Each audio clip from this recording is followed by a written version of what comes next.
Sorpresivo ajuste ministerial en 3 carteras. RN vuelve al comité político con la llegada de Cristian Monkever a Desarrollo Social. Felipe Ward pasó a Vivienda y Claudio Alvarado asumirá en Secretaría General de la Presidencia. Sebastián Sichel, uno de los ministros mejor evaluados, dejó el Palacio para asumir la presidencia de Banco Estado. Presidente Piñera aprovechó el cambio para pedir a todas las fuerzas políticas avanzar en un acuerdo nacional. Sabemos que lo que hemos hecho no es suficiente y que tenemos que seguir avanzando con sensibilidad, lo que requiere un gran sentido de urgencia porque las necesidades son ahora, pero también con resistencia, lo que exige un sentido de responsabilidad, porque si bien las necesidades son ahora, van a continuar. Esta tarde comenzaron los funerales de George Floyd en Estados Unidos. Se espera que duren 6 días y se realizarán en 3 ciudades: Minneapolis, Redford y Houston. La familia pidió acompañarlos en paz y con distanciamiento social. En varios estados se puso fin al toque de queda porque las manifestaciones han sido menos violentas. ¿Por qué los hombres se enferman más gravemente que las mujeres? Y hay un nuevo tratamiento contra la COVID-19. Todo eso se lo vamos a responder más adelante en Lo que se sabe.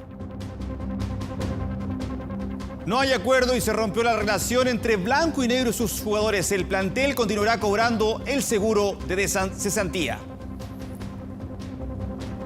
Mientras la NBA aprobó el regreso en Disney. Esto y más en 24 Horas Deportes.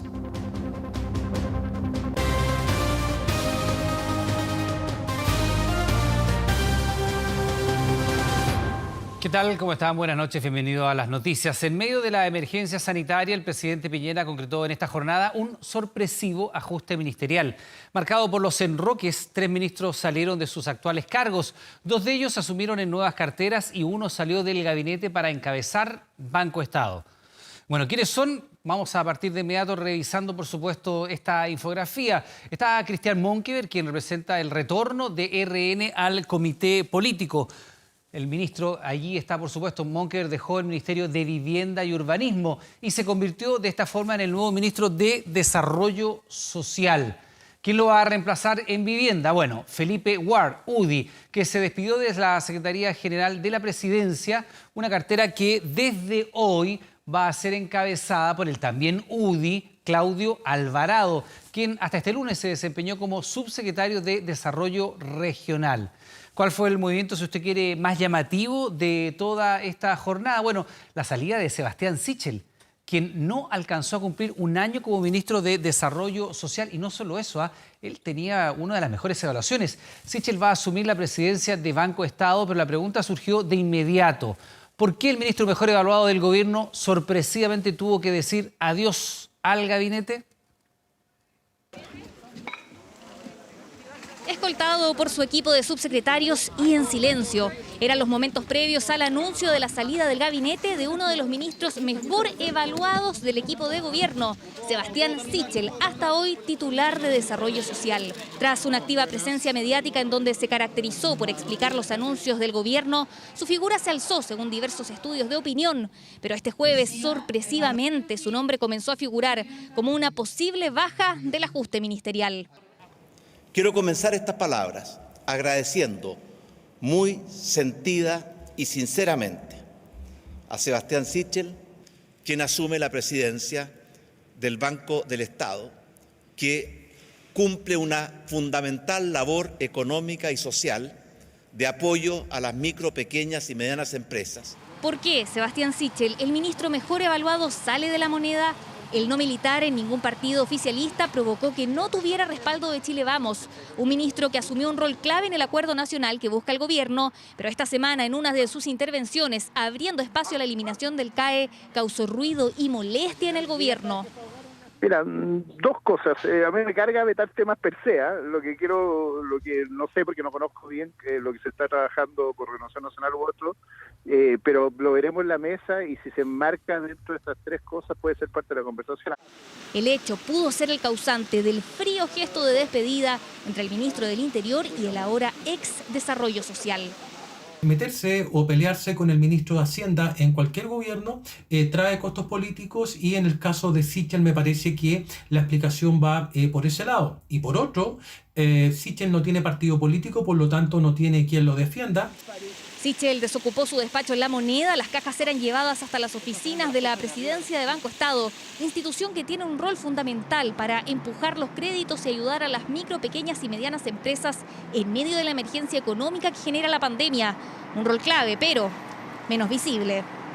Que va a ser extraordinariamente importante en este proceso de recuperación, en este proceso de apoyo a las empresas, a las pymes sobre todo, y a las personas. Así que todo el apoyo también para Sebastián Sichel en su nuevo cargo, lo mismo. En el Banco del Estado va a ser capaz de darle a esa institución de repente fría y lejana esa capacidad de cercanía con el mundo de las pymes. Voces de la oposición y del oficialismo dicen que Sichel pagó el costo tras las tensiones en Chile Vamos. Su presencia en el comité político era deseada por RN. Sus declaraciones, muchas veces sin consulta, también habrían gatillado su salida. Con esta verdadera silla musical y no cambio de gabinete queda claro cuáles son las prioridades del gobierno.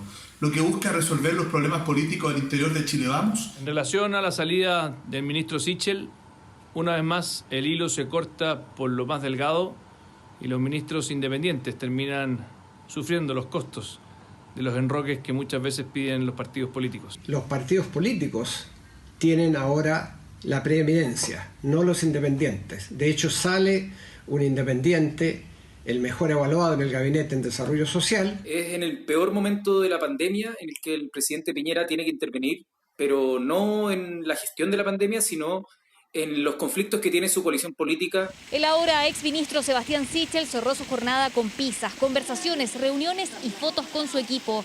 Sin dar declaraciones, a través de su cuenta Twitter, dio las gracias por el tiempo de servicio y aseguró que seguirá haciendo todo lo posible para ayudar a las personas desde el lugar que el presidente decida.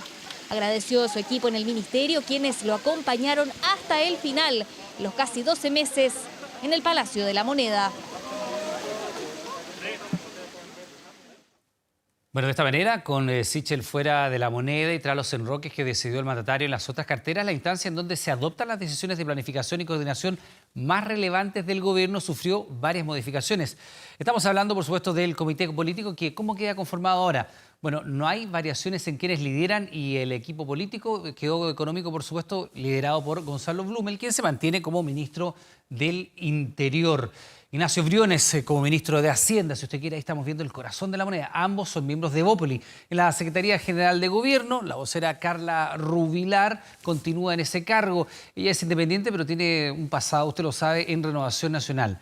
Las modificaciones ocurrieron en la Secretaría General de la Presidencia, donde asume Claudio Alvarado, designación, por supuesto, que le permite de esta forma a la UDI mantener su representación en el comité político. De allí las críticas de la oposición.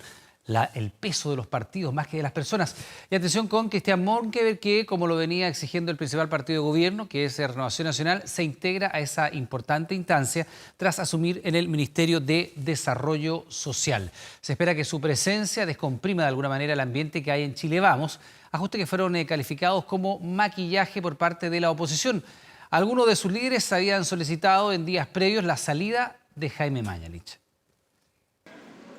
Antes de mediodía, la incertidumbre se apoderó del Palacio de la Moneda. Luego del balance habitual por la pandemia, el patio de los Cañones comenzó a cambiar y la alfombra roja determinó que el rumor se convertía en realidad.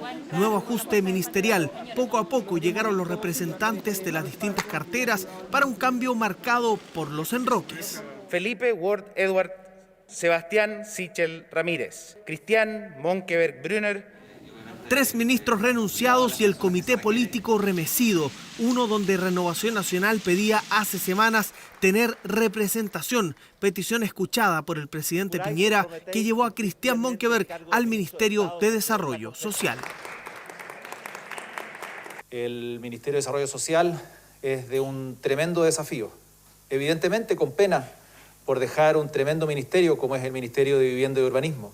Apoyamos obviamente el cambio que acaba de hacer el presidente de la República, valoramos el ingreso de Cristian Monkeberg al comité político y al Ministerio de Desarrollo Social, donde además va a poder colaborar en la mesa del acuerdo social que se está llevando adelante. Un segundo enroque vino desde la Subdere, que dejó el militante UDI Claudio Alvarado, quien asumió como ministro secretario general de la presidencia, cartera que conoce de sobra porque ya fue subsecretario. Un cuestionado Felipe Ward dejó ese puesto para asumir en vivienda. Así, el rol de puente entre la moneda y el Congreso seguirá en manos del gremialismo, que con Alvarado mantiene su presencia en el comité político.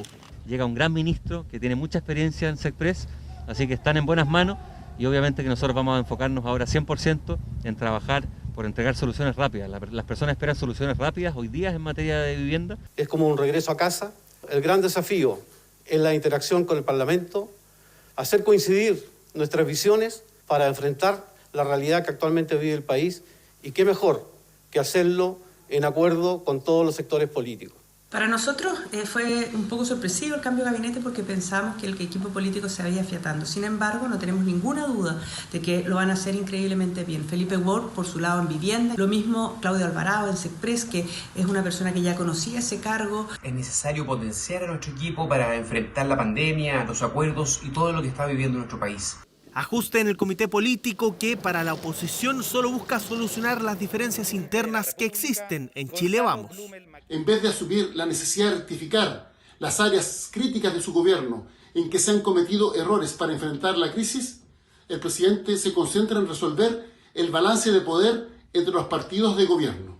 Decisiones más orientadas a satisfacer a su coalición de gobierno que atender a las necesidades de la gente. Y le hace un guiño principalmente a los partidos políticos al meter 2 militantes históricos al gabinete político. Parece que el gobierno insiste en mirarse el ombligo. Creo que esta es una muy mala señal para el supuesto diálogo al que el gobierno desea abrirse. Una oposición que además en las últimas semanas había exigido la salida del titular de salud Jaime Mañalich, quien hoy se mantiene en sus funciones a cargo del manejo de la crisis sanitaria. Un comité político que entonces queda conformado por 2 representantes de Evópoli, como son el jefe de gabinete y el jefe de la billetera fiscal. La SECPRES queda a manos de la Unión Demócrata Independiente, Desarrollo Social y Familia, a cargo del expresidente de Renovación Nacional, y Carla Rubilar, ex militante de RN y hoy independiente, se mantiene en la vocería de gobierno. Nuevo comité político que asume en medio de la pandemia cuando el gobierno busca un acuerdo con la oposición para enfrentarla. Este acuerdo, y agradezco a todas las fuerzas que han tenido una actitud de colaboración constructiva, este acuerdo tiene que enfocarse con urgencia en las grandes necesidades y prioridades de los chilenos hoy. Acuerdo social y económico en el que se sigue trabajando y que será la primera gran tarea del nuevo comité político de la moneda, donde las diferencias en los partidos del oficialismo, dicen, deberían quedar en el pasado, iniciando así una nueva etapa en el gobierno y en los partidos de Chile Vamos. Las cifras de fallecidos son transparentes. Esa fue la respuesta del ministro Jaime Mañalich al ser consultado por una diferencia de 712 decesos, según estudio de Espacio Público. Además, la positividad diaria sigue elevada, aunque se ve una luz de esperanza si la atención primaria comienza con la trazabilidad de casos lo antes posible. Si partiera, por ejemplo, mañana a toda máquina, en 5 días podríamos ver algunos resultados. No se levantará por esta semana la cuarentena total en las comunas de la región metropolitana. Los hospitales están al límite de su capacidad, con más de 1.200 pacientes con ventilación mecánica y 354 de ellos en estado crítico. El coronavirus no cede 1 milímetro. Y así quedó claro también con la dramática cifra de fallecidos, 81 en una jornada, 50 de ellos correspondientes al nuevo criterio de conteo, 1.356 víctimas de la pandemia en Chile. Queremos insistir, la información de fallecidos es absolutamente transparente, es pública. Un estudio de Espacio Público en el que consideraron 2 modelos y 4 maneras distintas para poder hacer el cálculo, según ellos, lo más preciso posible, determinó una llamativa diferencia en el conteo de fallecidos. Entre el 2 de abril y el 27 de mayo, el número de fallecimientos que pueden atribuirse al COVID-19 es de 1.537. De ese total, y según el Centro de Estudios, 712 decesos no habrían sido informados. Cifra que representa unas 7 veces el margen de error. ¿A qué se debería esta diferencia? Claramente, las personas que están falleciendo en su casa no están siendo adecuadamente incorporadas en este criterio. Entonces, esa es una de las posibles causas. Y además de esta razón, otro número se explicaría por el estrés hospitalario que produce la pandemia. O sea, personas que no recibieron la atención médica adecuada por el colapso del sistema hospitalario. Nos parece que el número de fallecidos que aparecen como desconocidos o atribuibles a coronavirus no se ajusta a la realidad. El ministro aseguró que se está tratando de poner en contacto con el centro de investigación para poder contrastar las cifras, mientras seguimos sin tener una baja considerable de nuevos casos. Continuamos sobre los 4.600 con 21.305 casos activos. Según recomendaciones de la OMS, el índice de positividad debería estar cercana a un 10%. Lo veíamos a principios de mayo, pero lo perdimos de vista a mitad de ese mes. Y en los últimos 2 días, el índice sigue sobre el 25%. Con un número promedio de la última semana sobre los 16.600 PCR. Urge seguir ampliando.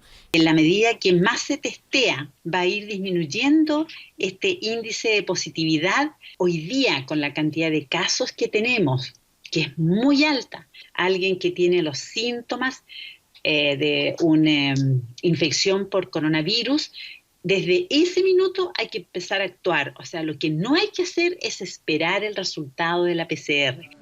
Para algunos expertos, el anuncio de sumar a la atención primaria va por buen camino, ya que deja de poner el foco excesivamente en los hospitales. Yo dentro de estos días presento más síntomas. Yo podría gestionar una licencia. Si es que tú presentas un aumento de síntomas, ahora que se está acercando el plazo para el alta, se puede extender, claro. Se solicita una evaluación para que se te extienda tu licencia.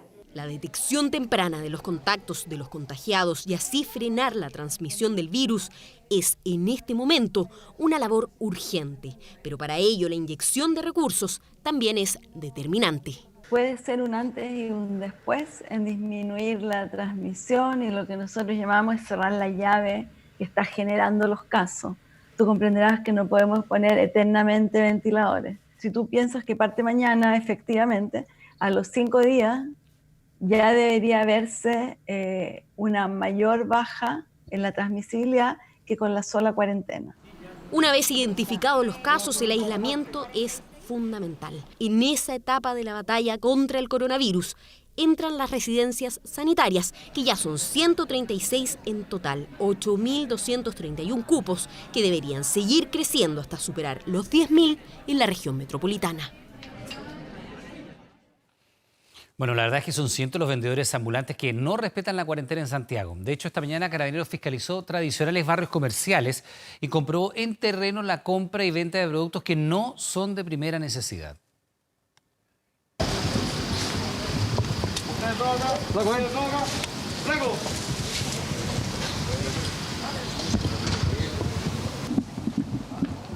Vemos como este tumulto de gente que estaba comprando precisamente en este lugar, a ver la presencia de carabineros, se van rápidamente de acá del sector de Grajales con San Alfonso.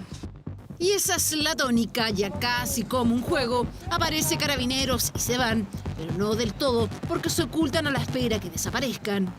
Todo ocurre en una de las zonas más populares de Santiago, el tradicional barrio Meix, polo comercial de los pequeños microempresarios y también de los comerciantes ambulantes, que por lo general se esconden en las calles interiores, donde les es más fácil correr y ocultarse entre la gente. Son estos los que preocupan a las autoridades, porque primero es comercio ilegal y segundo, pueden convertirse en un foco importante de contagio, pues trabajan aglomerados. Aquí. De hecho, ponga atención a este grupo. Sus productos están en la calle y al interior de un vehículo. Los grabamos y continuamos el recorrido. Pero cuando apareció Carabineros, desaparecieron. Los que quedaron abajo, esta fue la explicación. ¿De dónde son ustedes, jóvenes? De Maipú. ¿Están realizando compras acá?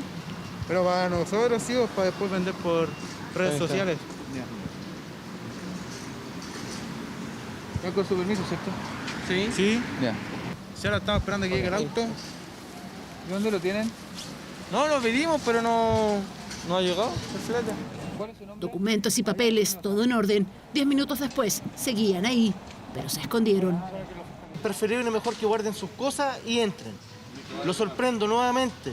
A usted dos ya le hice el control de identidad. a mí me falta usted. Yo lo sorprendo nuevamente acá afuera vendiendo sus productos, yo lo voy a haber detenido. La gente que puede vender productos son todos aquellos productos de primera necesidad, llámese como papel sanitario, alimentos y cualquier otra cosa derivada que sea necesaria para la subsistencia de todas las personas. ¿Qué está pasando con el comercio ambulante? Porque hemos visto varios puestos en la calle. Sí, lamentablemente estas personas siguen operando al margen de la legalidad y nosotros tenemos la obligación de proceder y adoptar todos los cursos de acción que correspondan en el caso pertinente. Algunos con permiso, otros detenidos por infracción al artículo 318. El mantenerse en un lugar de cuarentena sin su permiso correspondiente. Ando comprando para abastecer el negocio de perfumería en la feria. Entonces estoy comprando. ¿No pagaste el permiso? No, pues es que estaba trabajando y necesito abastecer mi negocio. Nos va a tener que acompañar a la mía. Páseme su cédula de identidad. ¿No la andan trayendo? Dele el ruta al carabinero. Locales permitidos, los de primera necesidad, otros que a puerta cerrada venden sus productos. Yo soy comerciante de ferias libres. Soy comerciante y uno tiene que salir para comer, no nos queda nada más que hacer que salir a buscar el negocio, pero yo ando legal. Lo que pasa, yo soy distribuidor, entonces vengo a una distribuidora para comprar los productos. No pueden abrir, hay que ser súper categórico. Ayer clausuramos un local que vendía artículos de celular porque él determinó que la telefonía celular era un artículo de primera necesidad. Los accesorios claramente no lo son y ahí hubo un abuso. Piensa usted que Santiago tiene más días de cuarentena que Wuhan en China y no logramos bajar la curva por irresponsables como estos. Productos por fardos que claramente no son de primera necesidad. Muchos de ellos son ropas que venden en la calle y ferias libres. La autoridad ya anunció mayor fiscalización en la zona.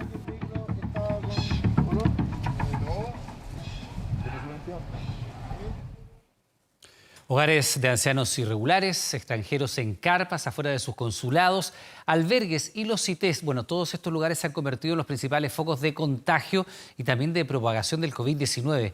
Hay preocupación entre las autoridades que ya trabajan formas de enfrentar estos puntos de riesgo. Recorrimos estos lugares para constatar las condiciones en las que están viviendo y qué medidas se están tomando. Mire. Estamos comenzando a vivir los momentos más duros de esta pandemia. La cifra de adultos mayores de la comuna de La Florida muertos por COVID sigue creciendo. El miércoles les contamos de 3 ancianos fallecidos en el Hogar Renacer. Hoy en ese mismo recinto se sumó una nueva víctima. Una vez que el virus está adentro, contagia a todos los abuelos. Y eso es lo que ocurrió no solo aquí, sino también en otros hogares, donde tenemos 27, 32 y más personas contagiadas, todos. Un catastro hecho por la municipalidad reveló que en esa comuna hay a lo menos 60 hogares de ancianos ilegales. Son casas grandes sin ningún cartel que tienen varias piezas que son arrendadas y que en la gran mayoría no cuenta con el personal idóneo para enfrentar una pandemia como esta. Y hoy día, cuando el país está golpeado por esto, se revela y explota esta realidad. Lamentablemente, los hogares de ancianos son uno de los principales focos de propagación del virus. En este Otoños Dorados del Ejército de Salvación hay 37 casos positivos. Sergio Mesa tiene a su madre de 98 años en este hogar. Nos contó que 2 funcionarias fueron las primeras contagiadas. En cosa de días, 28 ancianos dieron positivo. Es preocupante, demasiado preocupante, tanto por ella como por uno mismo, que también se puede contagiar acá y llevar el contagio a otras personas. Otro gran foco de contagio son estas carpas de inmigrantes en las afueras de las embajadas. Cada día se suman nuevas personas que quieren irse a sus países. Jenny, de nacionalidad colombiana, se sumó hoy. Es manicurista, quedó sin trabajo y aquí ve una posibilidad para abandonar Chile. Ocupar el apartamento hace un mes y pagamos un mes en una habitacioncita estamos, pero igual ya no tenemos cómo sobrevivir porque no estamos trabajando, no estamos haciendo nada. Tienen conciencia de que estar ahí es riesgoso. Como vemos aquí, no hay distancia social. Hay más de 300 personas que duermen, comen y lo más peligroso, hay varios que no usan mascarilla. Lo que nos da miedo, y yo a la mayoría mantengo diciéndoles, muchachos, la mascarilla, ¿qué pasa? Pero usted sabe que hay personas a las cuales uno no puede estar controlando uno a uno. La Municipalidad de Providencia ha hecho grandes esfuerzos para trasladar a los migrantes a albergues y que no sigan viviendo en estas condiciones infrahumanas. Los venezolanos y bolivianos dejaron las calles, pero los de Perú, Colombia y Ecuador se niegan a esa posibilidad. Comprenderá también para los vecinos, gente que vive ahí o que trabaja ahí, tienen mucho temor, porque ellos ven, al igual que ustedes, que no se está guardando ni la distancia, ni las medidas sanitarias, ni nada, y por lo tanto la gente, por ejemplo, que vive en la calle Bustos, estaban aterrorizados de ellos mismos pescarse el virus. O sea, no se atrevían a salir de sus departamentos. Y lo mismo ocurre con las otras comunidades. La alcaldesa teme que a medida que la pandemia vaya avanzando, vayan llegando más personas a vivir a las calles. En el grupo de los venezolanos, 75 dieron positivo. Continuo. Y por eso que es importante ir teniendo distintos locales donde la gente se puede ir al tiro y no tenga que estar ni en los parques ni en las calles. Los CITES, donde hay un alto grado de hacinamiento, son otro dolor de cabeza. En La Ligua hoy todos lamentan la muerte de una guagua de 10 meses.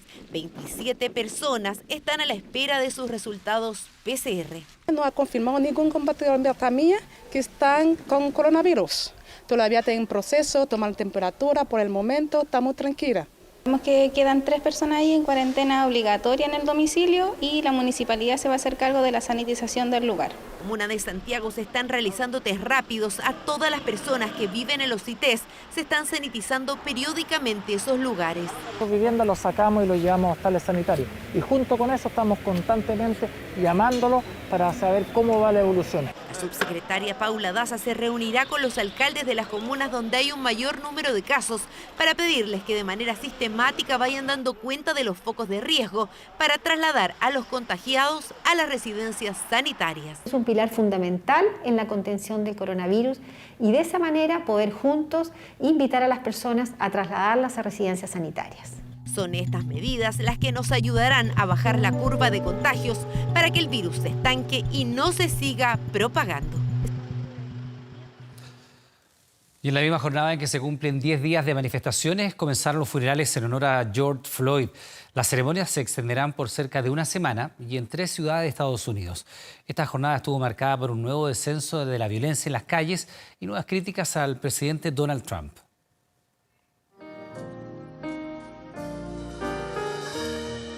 Señor, hoy te pedimos que nos ayudes a sanar en Minneapolis y que multipliques esa sanación en todo el país. Te pedimos que cuides a la familia Floyd y que los ayudes con la pérdida de su querido padre, hermano e hijo. Bajo un ambiente de tristeza, pero también esperanza, comenzaron los funerales en honor a George Floyd.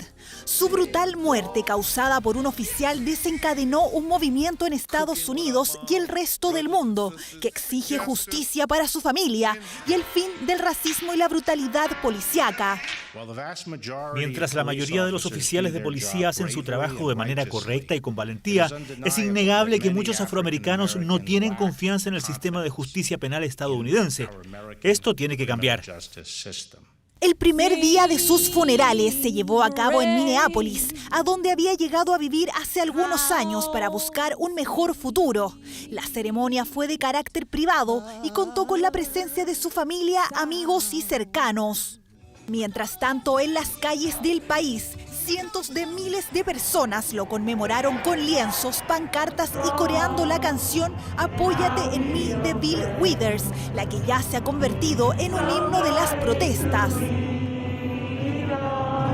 El cuerpo de Floyd permanecerá en el estado de Minnesota hasta el viernes para que las personas que quieran despedirse puedan acercarse. El sábado será trasladado a su natal Redford en Carolina del Norte, donde se realizará una segunda ceremonia privada para finalmente ser enterrado el miércoles en Houston, donde vivió gran parte de su vida. Su muerte terminó por fracturar a la sociedad estadounidense, sobre todo a la afroamericana, pero con la pena de su partida, también han surgido luces de esperanza y empatía desde la misma policía, convertida para este movimiento en su enemigo principal.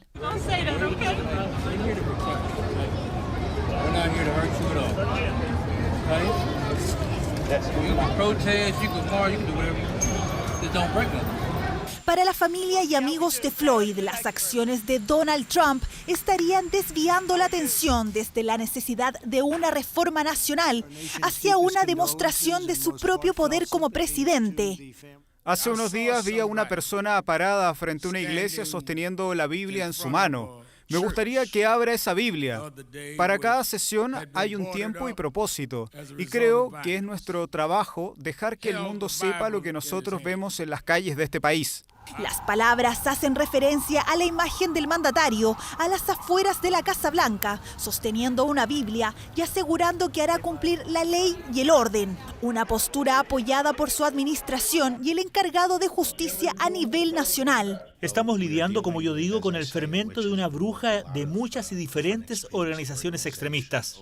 Frente a la muerte de Floyd, el FBI anunció una investigación criminal para determinar si las acciones de los 4 policías despedidos y detenidos constituyen un crimen federal.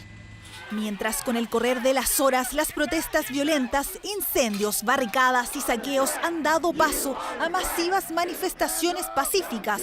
Por lo mismo, en ciudades como Washington, Los Ángeles, San Francisco, Seattle y Salt Lake City se han levantado el toque de queda.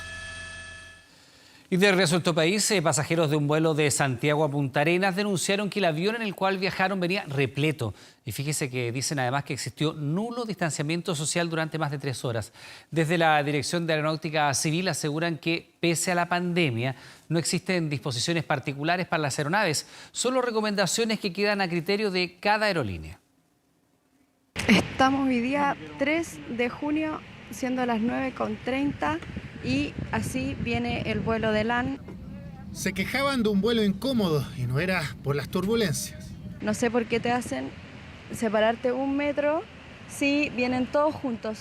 Imposible que hubiera distanciamiento social, decían. Se sentían expuestos, el avión venía lleno, no sobraban asientos. Y hubo sobreventa, sabían que había sobreventa y siguen. Melanie cuenta su experiencia en el vuelo Santiago-Punta Arenas. Tiempo, 3 horas y fracción. Eso es lo ilógico. ¿Para qué cumplen un protocolo tan delicado si en el avión después están todos juntos? César quería viajar, pero de Punta Arenas hacia Santiago. Según él, cuando llegó al aeropuerto habían 100 cupos más vendidos para un solo avión. Perdió el viaje y en el aeropuerto se encontró con filas y aglomeraciones. Mira la cantidad de gente que hay expuesta por las puras. Había un choclón de gente tratando de poder embarcarse en ese vuelo y ahí nos comunican que la gente que no tenía el check-in en realidad no podía viajar. Desde la TAM se refirieron a este caso. Afirman que sus aviones operan bajo las orientaciones de los organismos internacionales, medidas que, aseguran, son suficientes para mantener la seguridad de los pasajeros, sin la necesidad de, por ejemplo, bloquear asientos para mantener una distancia apropiada. Tienen un sistema de aire acondicionado que permite la renovación del aire de manera completa en 3 minutos. Las posibilidades de que una persona pueda respirar parte del aire que haya exhalado otro pasajero prácticamente es imposible. Existen filtros HEPA de alta eficiencia que disminuyen el riesgo de infección. No van pasajeros cara a cara, por lo tanto el riesgo también es menor. Sin embargo, existen aerolíneas nacionales que se han tomado medidas adicionales para todos sus vuelos. Hemos bloqueado los asientos del medio, reduciendo nuestra capacidad en un 33%. Esta es una medida que somos los pioneros en implementar esta medida. En esta etapa de pandemia, de momento, las medidas al interior de cada avión quedan a criterio de las aerolíneas. Las disposiciones con respecto a los aeronaves no hay ninguna disposición en particular, no ha salido ninguna por parte de la autoridad. Son recomendaciones que algunas empresas sí han tomado y otras no. El aeropuerto de Santiago luce irreconocible, está casi vacío, funciona solo al 10%. De 600 vuelos diarios, ahora solamente hay 60. Hoy día, por ejemplo, el etiquetado de maletas lo hacen los mismos pasajeros a través de los kioscos digitales y ellos ponen la maleta en la cinta, por lo tanto no hay contacto.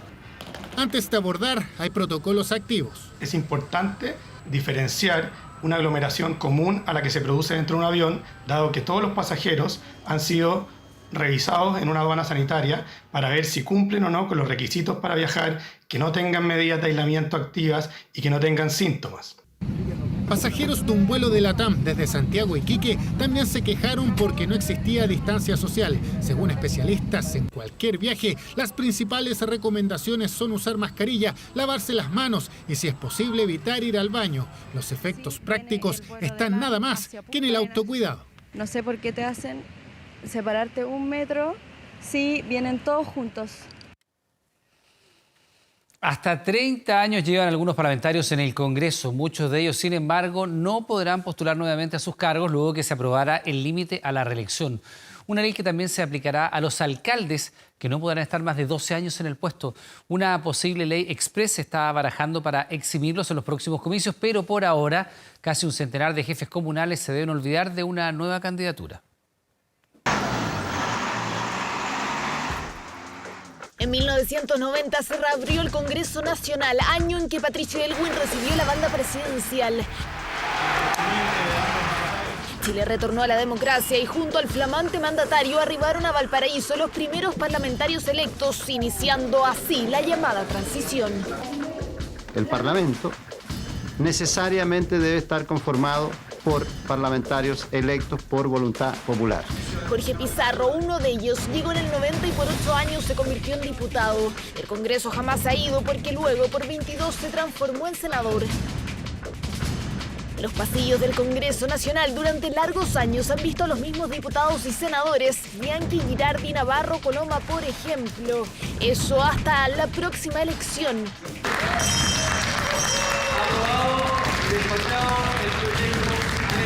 El proyecto que viene a limitar la reelección y de manera retroactiva. Pasaron 14 años para que este proyecto se convirtiera en ley de la República. Limitar la reelección parlamentaria, una norma a la que muchos se opusieron en algún momento, la que generó conflicto también entre parlamentarios. Quiere sacar del camino a uno de sus contendores para ser candidato al Senado. Tienen la más clara intención de poder ser senadores.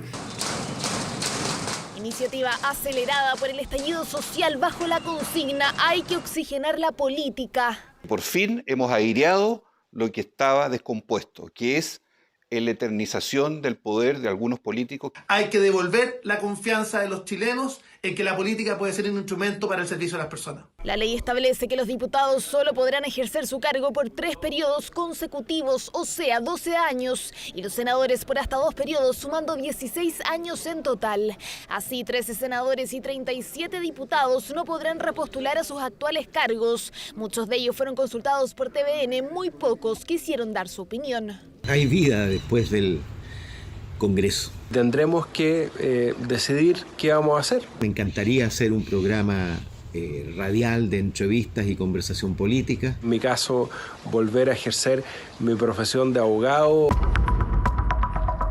Pero esta ley no aplica solo para ellos. Alcaldes, concejales y consejeros regionales también podrán estar en su cargo por un máximo de 3 periodos consecutivos, o sea, 12 años. Muchos ahora superan ese tiempo por un largo trecho.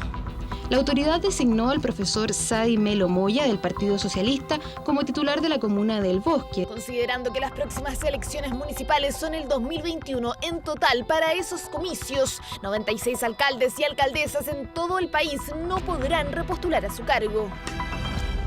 No es el momento de debilitar los liderazgos locales y la conducción de las municipalidades. Muy por el contrario, son tiempos para potenciar la gestión municipal. Este punto ha generado polémica entre varios jefes comunales, los que dicen que se están cambiando las reglas del juego. Hasta el 14 de noviembre pueden renunciar los alcaldes para postular un cargo parlamentario el 2021. El problema es que debido a la pandemia muchos no quieren terminar su periodo anticipadamente, piden responsabilidad. Los alcaldes estamos en pleno proceso de justamente un trabajo arduo en terreno. Y lo que necesitamos hoy día es tener reglas claras, que se nos permita también competir en el mismo año 2021, también por escaños parlamentarios. Y aunque se está estudiando sacar una ley express para que alcaldes y concejales se eximan del límite a la reelección de las próximas elecciones, muchos están pensando en dejar el municipio por un puesto en el Congreso Nacional. Parlamento que próximamente verá partir a varios de los senadores y diputados que inauguraron el propio edificio y que por años recorrieron sus pasillos. Esos que tras los próximos comicios, si es que no apuestan por un cargo distinto, deberán dejar atrás. Bien, pues la vuelta a clase sigue siendo toda una incógnita. Desde los municipios ya proponen pensar en marzo del 2021, la verdad. De acuerdo a la evolución de la pandemia, el Ministerio de Educación se inclina por un regreso gradual con todas las medidas y protocolos sanitarios. A esta altura, millones de estudiantes y familias estarían pensando en el segundo semestre, pero la pregunta es ¿qué pasará con el primero y todo el año escolar? La pandemia ha golpeado también a la educación. En las municipalidades dicen que prefieren ser realistas. Es muy difícil volver a clases presenciales durante lo que queda del 2020. ¿Significa eso que los niños van a repetir? No. Significa que hay que fortalecer lo que queda este segundo semestre de educación a distancia. La ausencia de vacuna, la diferencia en infraestructura de colegios y la aplicación de protocolos son para el alcalde de Estación Central los factores de este improbable retorno a clases. En la comuna de Santiago dicen que septiembre es una fecha adecuada para evaluar o descartar. Si es que por razones sanitarias no es fundamental que los niños vuelvan a clase, yo voy a ser el primero, el que tiene más colegios de Chile a su cargo en la Municipalidad de Santiago, vamos a pedir que se postergue. Pero si las condiciones están dadas, ¿por qué no? La Universidad de Chile, por ejemplo, confirmó que el primer semestre, que termina a mediados de julio, seguirá vía remota. La segunda parte comienza en agosto. ¿De qué forma? La incógnita. Para el segundo semestre, evaluaremos la situación sanitaria y si están las condiciones, se podría pensar en una presencialidad parcial, pero por ahora no es posible tomar esa decisión. Debate en medio de momentos críticos de la pandemia, con contagios y muertes que siguen aumentando cada día. Por eso proponen que la seguridad sanitaria sea prioridad en la discusión. La pandemia debe estar a la baja, claramente a la baja, y si esta pandemia no se controla y esta pandemia sigue en el nivel en que está, evidentemente no va a haber condiciones durante todo el año 2020. Postura diferente en colegios particulares. Dicen que no se puede pensar en la pérdida del año escolar. Nosotros estamos a la espera de los protocolos, tanto sanitarios como pedagógicos, que emanen del Ministerio de Educación para efectos de empezar a programar el retorno paulatino de nuestros alumnos. Sin claridad del año escolar y mucho menos del avance de la pandemia, algunos proponen ya pensar en marzo de 2021. Y poder tener una educación presencial, a distancia, tal vez mixta, dependiendo de los meses del año. Para que todos puedan tener los establecimientos en buenas condiciones, que los niños tengan computador, conexión a internet, en eso hemos estado trabajando.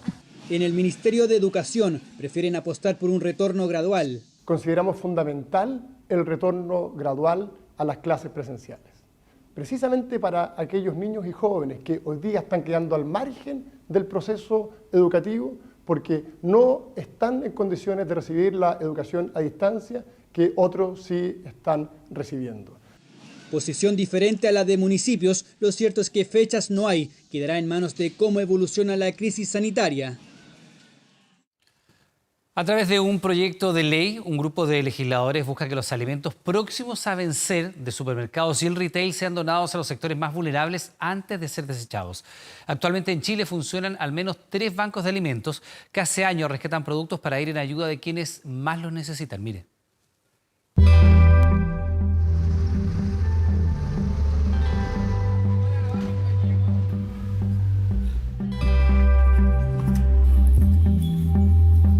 De temperatura, tenemos una cámara de frío para mantener en el mejor estado posible estas frutas y verduras que son muy perecibles. Nos llega tomate, nos ha llegado zanahorias, pimentones, tenemos pepinos, manzanas, ajíes.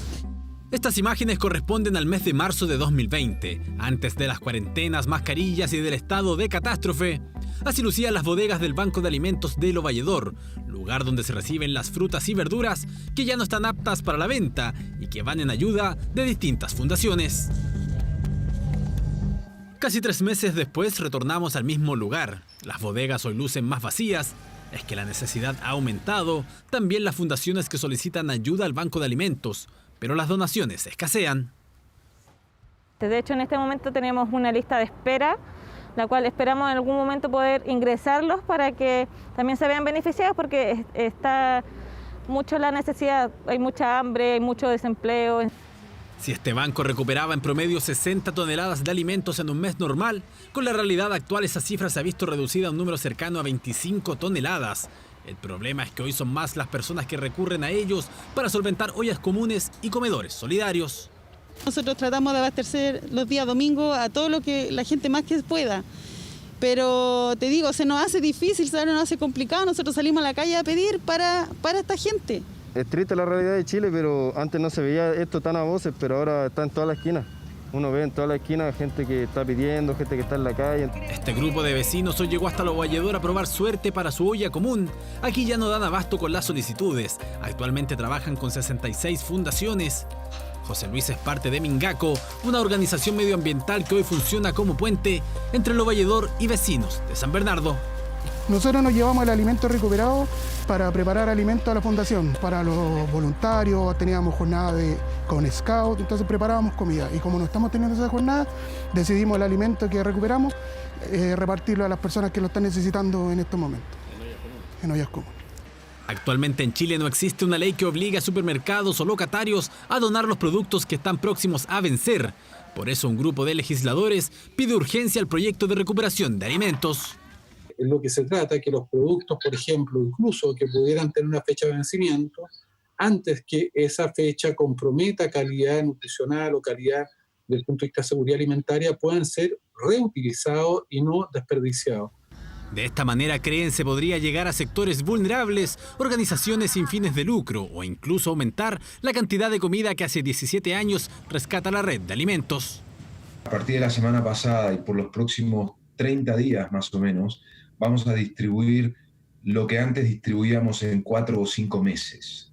Eso te da un poco una idea de cómo ha cambiado la situación. Cada mes más de 300 fundaciones llegan hasta estas bodegas en busca de productos que están próximos a vencer o que simplemente han sido donados a este banco de alimentos. Aquí las donaciones han aumentado de 550 a 850 toneladas en el mes. Y empezamos con 30 familias entregando canasta todos los jueves y hoy día vamos en 107 familias. Y se ha triplicado. Nos llegan a los comedores familias enteras, con padre, madre y de repente hasta 5 o 6 hijos. Es un tema que a nosotros nos marca mucho porque el alimento no le puede faltar a nadie.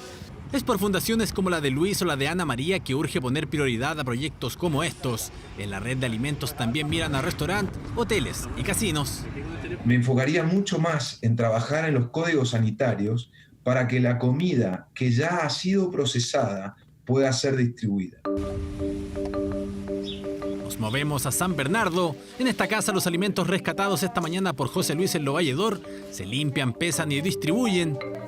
El equipo los sanitiza, se vuelve a sanitizar, se hace registro para contabilizar, por ejemplo, cuántas emisiones de carbono estamos evitando con la recuperación y se separa de acuerdo a las comunidades con las que estamos trabajando. Aquí nada queda al azar. Los alimentos se reparten entre vecinos y luego rescatan desde las mismas ollas comunes los residuos orgánicos. Un entorno vulnerable donde todo suma. En el entorno hay varios niños, entonces quizás comprar 1 kilo de plátano para la mayoría de las familias es inaccesible, pero se los llevamos y lo agradecen. El proyecto, que actualmente se encuentra en su primer trámite constitucional y siendo revisado por la Comisión de Salud, debería volver al Senado en las próximas 2 semanas. Sus promotores esperan que el Ejecutivo se involucre en días donde el hambre y la escasez de alimentos cada vez se convierten en un tema más relevante en la población.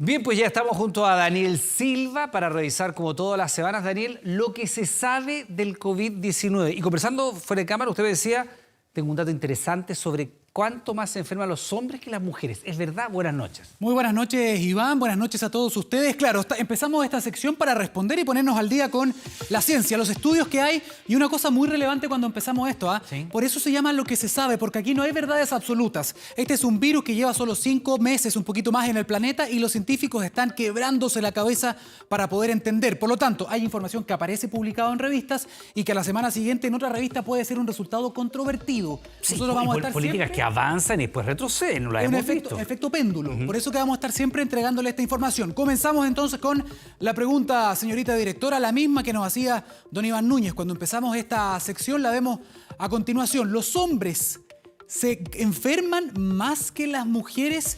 Eso fue un fenómeno, una tendencia que se empezó a observar desde el comienzo en China, en Francia, en España, también en América Latina. ¿Qué pasa en Chile? Por ejemplo, aquí estamos viendo la gráfica según el último informe epidemiológico. El 1 de junio fue publicado y ustedes pueden ver, es bastante parejo cuando hablamos de contagios. 55.000 en el caso de los hombres, 49.000 infracción en el caso de las mujeres. En esta figura se ve muy parejo. Sin embargo, esto cambia cuando uno ve, por ejemplo, qué qué pasa con los pacientes hospitalizados, los que tienen la enfermedad más grave por COVID-19. Veamos la siguiente gráfica para que vean cómo cambia esta figura, que se ve bastante simétrica. Mira, los hombres son los que están en gris, las mujeres son las que están en celeste. Y tú puedes ver entonces cómo los hombres son bastante más los que ingresan y están graves por COVID-19. O sea, espérate, el nivel de contagios entre hombres y mujeres es más o menos parecido, exacto, pero la gravedad con que desarrollan la enfermedad es más importante en hombres que en mujeres. Exacto. ¿Y hay alguna explicación para eso? Bueno, hasta ahora no había mucha teoría, no había ninguna teoría sólida. Se ha publicado algo en la revista Science que tiene que ver con las hormonas sexuales, en este caso los andrógenos, en el caso de los hombres. Y esto se descubrió a través de una asociación con otros estudios que eran sobre cáncer de próstata. Estos hombres eran hombres que tenían estas hormonas un poco inhibidas por un tratamiento por el cáncer de próstata. Perfecto. Entonces se sacó una relación y se pudo observar que a mayor presencia de estas hormonas, aparentemente las células son más propensas a ser infectadas por el virus. Se lo quisimos preguntar a una infectóloga. ¿Qué dijo respecto de este estudio y de esta conclusión? Mire. Ahora, esto es una teoría, no está demostrado, es una observación retrospectiva, o sea, vieron cuántos hombres, cuántas mujeres, cuántos tenían más o menos, es curioso el dato de la calvicie, pero eso se asocia a hiperandrogenismo, pero no hay un estudio en general para poder demostrar, hay que tener siempre presente esto, que uno puede asociar cosas, pero que no necesariamente son una respuesta de la otra, pero pareciera ser, sí, y la observación es que se ha visto más presencia de hombres. No es concluyente. Es un estudio ser correlacional, sí, y además están estudiando la presencia de una enzima específica que ayudaría justamente a la infección de la célula. Y un dato más que es muy relevante, y con esto no queremos estigmatizar a nadie, don Iván Núñez, pero también en España, justamente siguiendo este mismo razonamiento lógico de este estudio, pudieron observar entre más de 100 pacientes, por ejemplo, graves, que había mucho paciente hombre calvo. Ya. Y uno dice, ¿qué tiene que ver la calvicie? Bien, la calvicie está relacionada a una mayor presencia de ciertas hormonas sexuales masculinas. Por lo tanto, también esto podría reforzar esta teoría que la presencia de más hormonas masculinas, andrógenos en este caso, podría estar relacionado a una mayor propensión a esta infección. Bueno, en Europa se vio mucho sobrepeso, fumadores, hombres eran más proclives que las mujeres. A propósito de eso, te pregunto por el humo del cigarro, que también aparece como un factor. Vamos a la pregunta entonces, señorita directora, para seguir avanzando. Y esta es otra de las informaciones que ha llamado mucho la atención. Está en todas las redes sociales. ¿El humo del cigarro puede transmitir el virus? Esta pregunta es crucial, considerando los altos niveles de tabaquismo que tenemos en nuestro país. Y déjame agregar una cosa. No solamente el humo del cigarro, también el vapor, no de los cigarrillos electrónicos, el famoso vapeo. También, no solamente el cigarrillo tradicional. Exactamente. El electrónico también. Exactamente. En Francia y en España ya se hizo la advertencia. El hecho de fumar no solo aumenta la propensión al virus porque tus pulmones tienen menos defensas por el daño que hace el cigarrillo, sino que también, y porque te llevas la mano a la cara, otro dato importante, sino que también porque al momento tú de exhalar, de botar el humo o el vapor, podrías estar dispersando mayor cantidad de partículas virales. Estas gotículas... Perdón, las partículas del virus en el humo del cigarrillo o en el vapor del cigarrillo electrónico puede ser expulsada a través de eso. Exactamente, porque tú te acuerdas que la distancia social segura es 1 metro o 2 metros. Por ahí, sí. ¿Por qué es esa distancia? Porque las gotas importantes, las que tienen una cantidad infectante, caen al suelo. Sin embargo, lo que dice este estudio y lo que alerta es que es muy grave porque cuando tú botas el humo, exhalas el humo o, por ejemplo, el vapor, esas partículas podrían entonces volar un poco más lejos. Pueden viajar en el humo o en el vapor. Un poco más lejos, exactamente. Y también contaminar superficies con una carga infectante. O sea, perdón, estás fumando, supongo que estás contaminado y van partículas de este virus en el humo del cigarrillo. En el vapor. Y en el vapor del cigarrillo electrónico, y podría viajar el virus y, por ejemplo, caer en un mueble sin tú saberlo, en un muro o en otra silla, si estuvieras, por ejemplo, en un restaurante, aunque tengas la distancia social. Interesante también el tema de la ventilación. Si estás en un lugar cerrado, puede volar varios metros. Hasta 10 metros se ha calculado según las advertencias que han hecho en España y en Francia. ¿Qué dicen los infectólogos de nuestro país? Hablamos con uno de ellos. Ponga atención. La generación de humo y de vapor por las máquinas genera mayor cantidad de gotitas, la cual puede transmitir la infección a otras personas que están cercanas, incluso fumando, porque las otras personas también van a estar sin mascarilla, u otras personas que puedan tener más riesgo de infección, como pacientes crónicos o pacientes de edades mayores de 60 años. Muy bien, y agregar una cosa, por favor, con esto queremos ser majaderos, lo queremos decir muchas veces junto a Iván Núñez, que han habido otros estudios que hablan de que el cigarrillo de alguna forma o la marihuana, ¿te acuerdas? Podían ayudar, eso no es así. No es así. Se descarta completamente, pero hay que repetirlo siempre, para atender a la responsabilidad. Avanzamos entonces con una noticia que podría ser, con cautela, mucho más alentadora. Por favor, Rusia también hizo noticia esta semana. ¿Por qué? ¿Tienen ellos una cura para COVID-19? Esto es bien relevante. No es una vacuna, es un tratamiento. Tratamiento. Vacuna es para inmunizar personas sanas. Tratamiento es para personas enfermas. Siempre es bueno hacer la diferencia. Bien, en Rusia esta semana se autorizó oficialmente un tratamiento llamado Avifavir. Es un antiviral, un derivado de otro antiviral que se fabricó originalmente en Japón, que se llama Favipiravir. Y no solamente no han terminado los estudios, sino que con lo que ellos saben en Rusia, que no han publicado los resultados todavía de un estudio con más de 300 pacientes que ellos dicen funcionó muy bien, pero que no ha sido publicado, con esa información ellos ya autorizaron oficialmente el uso de este fármaco para tratar a los pacientes, porque ellos han dicho que es un game changer, es un cambio, es un punto de inflexión, o sea, dicen es el más prometedor hasta el momento, es lo que dicen en Rusia en un comunicado de prensa. La empresa que lo hace, Kemrar, el laboratorio, ya dijo que está en capacidad y va a empezar a repartir 60.000 dosis mensuales. ¿Y qué hace este? ¿Baja la carga viral? No, es muy interesante. Se van a empezar a repartir estas dosis el 11 de junio. Ahora, ¿qué es lo que hace este fármaco, este antiviral? Los virus, las partículas del virus que las hemos visto son ínfimas, pueden hacer mucho daño, pero ellas por sí mismas no pueden replicarse. No, pues necesitan otra célula para Exactamente. replicar. Ellas tienen información, un genoma cuya información secuestra nuestras células y utiliza nuestro mecanismo para replicarse. Tú lo explicabas, estas células lo que hacen es se apoderan de otras y las hacen trabajar para ellas. Exactamente. ¿Y cuál es la herramienta que ellos usan para replicarse? Es algo que se llama polimerasa viral. Ya. Y este medicamento, en la teoría, atacaría justamente a esta enzima, a la polimerasa viral, y por lo tanto podría evitar la replicación y la infección. ¿Qué dicen también los expertos? Con esto queremos ser muy cautos porque algunos se preguntarán, bien, ¿cuánto la traen a Chile? Pero Favipiravir se llama. Esta se llama Avifavir, derivado del Favipiravir. Perfecto. De que es japonés, que también se probó contra SARS-CoV-2, pero sin resultado. Perfecto. Los rusos hicieron una modificación que no han comunicado cuál fue y que dicen que está dando buenos resultados. Pero es solo un comunicado, no hay una publicación en una revista científica o no hay un testeo por otros científicos que no sean rusos. No todavía. Por eso que la comunidad científica está expectante, están esperando los resultados para poder también cotejarlos, ¿no? Y llegar a una conclusión. Ahora, esto es para todas las personas, tiene efectos contraindicados. También contemos una noticia que no tiene por qué ser tan positiva. No hay ninguna bala de plata para esto. ¿Qué dijeron dos reputados científicos que entrevistamos respecto de este antiviral ruso? Escuchemos. Pueden aparecer cepas virales resistentes al tratamiento. Es decir, que en un primer momento pueda tener un impacto, que pueda tratarse a personas, pero con el tiempo aparezcan cepas virales para las cuales este fármaco ya no sea efectivo y que lo que se termine difundiendo en la población sea una versión resistente al fármaco, por lo cual en un plazo dejaría de ser útil. Y el segundo inconveniente que tiene este medicamento es que está contraindicado en gestantes y también en familias que estén pensando en concebir. El salir con drogas mágicas que ahora sí vienen a esta altura del partido es muy temprano. Sí. Es precioso, ojalá que resulte, o sea, todos deseamos tener una cosa, pero creo que es muy temprano y la gente hay que tomarlo las cosas como una noticia positiva, pero que todavía está en desarrollo. La otra vez, si tengo alguna...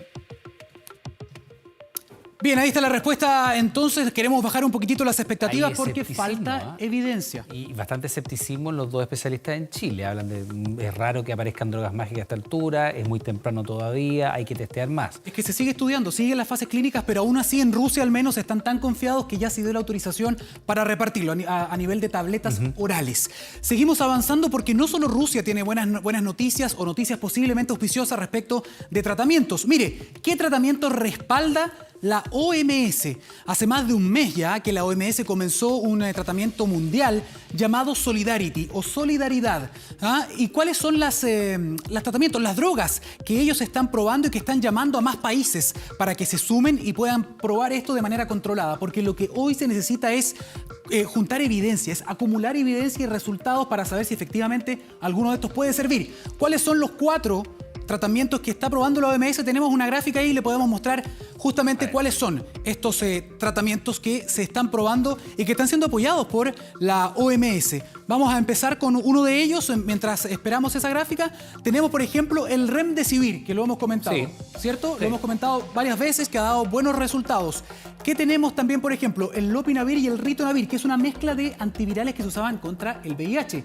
También tenemos el interferón, que también se ha mencionado, es una molécula que se fabrica en China y en Cuba y que se está entregando como una triple bala porque se usa Lopinavir, Ritonavir junto con el interferón y se está probando como una triterapia. Exactamente, y ha tenido resultados positivos en acortar los síntomas y en acortar el periodo de hospitalización hasta ahora. Y hubo un cambio también en las recomendaciones de la OMS con la polémica hidroxicloroquina. Exactamente, y ese es el 4º lugar y es muy relevante porque esto salió en el horno hoy día. Esto es noticia de hoy. La hidroxicloroquina vuelve a estar considerada en este trial, en este ensayo clínico internacional, luego de que fue echada por tierra por un estudio bastante importante de la revista The Lancet. Sin embargo, hoy los mismos autores del estudio hicieron un retracto.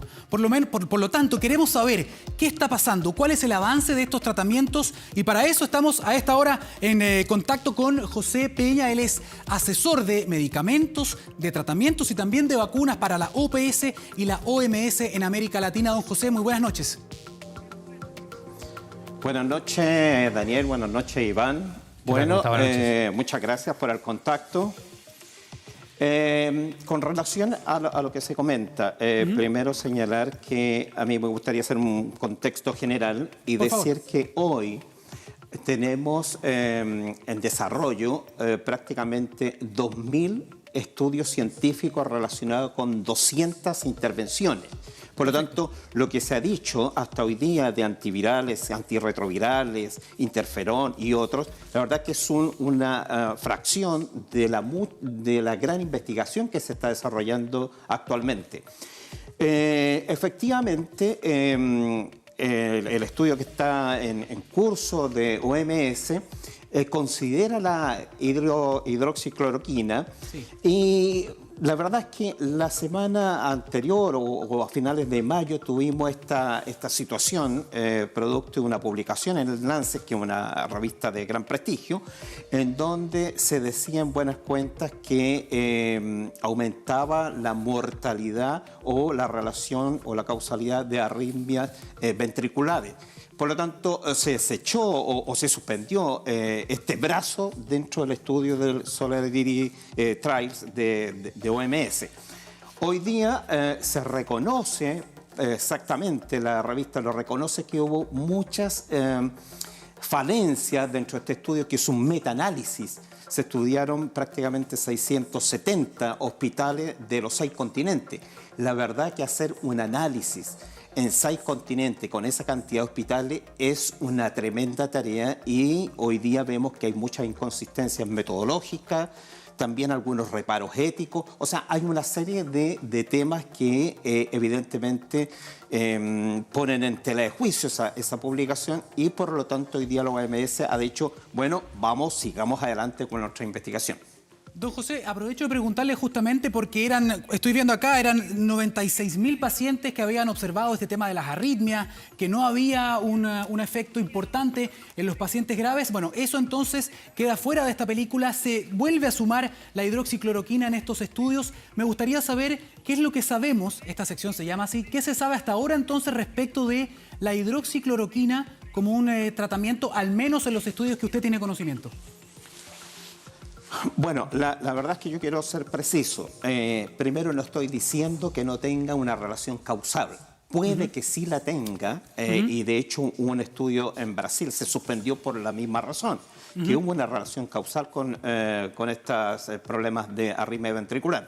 Lo que estoy diciendo es que el artículo como tal, publicado por el Lancet, tiene problemas metodológicos. O sea, no estamos diciendo o liberando, entre comillas, los potenciales eventos adversos que tiene la hidroxicloroquina, sino que estamos diciendo ese metaanálisis en particular tuvo muchas falencias metodológicas, estadísticas, éticas y una serie de inconsistencias. Por lo tanto, no podemos descartar, como ya se ha dicho, una potencial relación causal entre el uso de la hidroxicloroquina y estas arritmias ventriculares. Ahora, ¿cuál es el beneficio de la hidroxicloroquina? Se ha partido, se dice, es un antiviral. Lo hemos usado largamente como antimalárico, se usa como antimalárico. Sí. Por lo tanto, se tiene una expectativa que efectivamente tenga eficacia clínica, pero hoy día los estudios robustos, los estudios aleatorizados, doble ciego, placebo controlado, la verdad es que no nos muestran, desgraciadamente, una eficacia estadísticamente significativa. Don José, para la gente, para que también sepan a qué atenerse, porque evidentemente uno escucha la OMS y entiende que todos los días se van descubriendo elementos nuevos en los posibles tratamientos contra el coronavirus. ¿A qué atenerse? Porque hace algún tiempo decíamos la mascarilla no las use, después dijimos la mascarilla úsela, la hidroxicloroquina tiene efectos adversos, no sirve. Después ahora se dice, bueno, el estudio era medio complicado, hay avances con la ivermectina acá en nuestro país, el tema del plasma también de pacientes recuperados. En definitiva, ¿a qué atenerse en materia de conocimiento consolidado a esta altura del avance de la pandemia? Bueno, es una gran pregunta. Es difícil dar una respuesta. Yo creo que se está haciendo mucha investigación, lo cual es muy bueno. Yo tengo grandes esperanzas que de pronto sí tengamos alguna posibilidad de un tratamiento que por lo menos minimice en alguna medida las muertes, las hospitalizaciones, la recuperación más rápida, etcétera. Pero si me preguntan a mí hoy, con la evidencia científica que tenemos, yo diría que el que lleva una ventaja comparativa es precisamente el Remdesivir, que sí efectivamente ha mostrado un poco acortamiento de hospitalización y ha bajado respecto de placebo el porcentaje de muerte. Yo creo que eso sí es un estudio aleatorizado, doble ciego, controlado, o sea, es un estudio robusto. Por lo tanto, sí, a ello yo creo que hay una oportunidad que no es, por supuesto, como para generar una gran expectativa de que nos va a salvar todas las vidas, pero sí hay un resultado interesante. Y la otra opción que yo veo muy plausible y que se están desarrollando importantes estudios clínicos, ya sea tanto como de uso compasivo extendido, como también estudios clínicos robustos, es con la terapia de plasma convaleciente. Creo que hay un gran esfuerzo en el mundo y creo que puede ser, y tiene lógica, hay una lógica ahí detrás, hay una inmunidad pasiva que tiene su rol y por lo tanto yo creo que superando una serie de procedimientos propios de identificar cuál es el donante adecuado, los procesos de elaboración, de análisis, de control y cuál es el paciente adecuado, creo que podríamos tener una buena noticia también en los próximos meses. Yo creo que esos son los dos. Bueno, y ahora esperar conocer efectivamente qué pasa con el medicamento ruso, que, digámoslo, hasta hoy día no tenemos una información contundente, sólida, de qué es, si es efectivamente el mismo Favipiravir o algo que modifique levemente a este producto que ya conocíamos y no sabemos, pero se abrirá justamente al conocimiento, lo esperamos. Yo creo que con mucho interés en los próximos días este medicamento, estos estudios, y vamos a ver qué tipo de estudios estamos hablando, si son robustos o es un estudio abierto que no merece tanta, robustez científica. Perfecto, don José Peña, asesor de tratamientos de vacunas de la OMS, de la OPS en América Latina. Muchísimas gracias y esperamos tenerlo pronto con buenas noticias, a lo mejor un poco más adelante con algunos de los tratamientos. Muchísimas gracias. Bueno, gracias a usted y así lo esperamos todos, lo necesitamos. Buenas noches. Es importante seguir con las investigaciones, lo dice él. Habla mucho, ojo, del estudio doble ciego. Tiene que ver que ni el investigador ni el paciente sabe cuál es placebo y cuál no. Eso tiene mucho que ver con, eso significa el doble ciego. Seguimos avanzando con otro tratamiento que va a empezar. Muy importante sobre lo que dijo.